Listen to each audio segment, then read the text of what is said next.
southeastern Wisconsin, Kenosha County in southeastern Wisconsin, until 9 p.m. Central Daylight Time.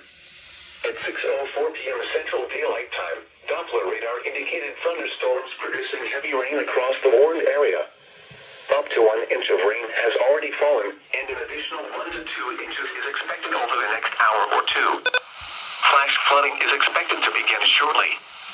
Some locations that will experience flooding include Kenosha, Racine, Mount Pleasant, Pleasant Prairie, Sterling, Union Grove, Paddock Lake, Wind Lake, Camp Lake, Silver Lake, Wind Point, Eagle Lake, Waterford North, Caledonia, Salem, Waterford, Bristol, Elmwood Park, North Bay, and Kansasville.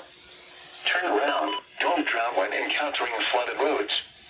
Most of flood deaths occur in vehicles. Excessive runoff from heavy rainfall will cause flooding of small creeks and streams, urban areas, highways, streets, and underpasses, as well as other drainage areas and low-lying spots.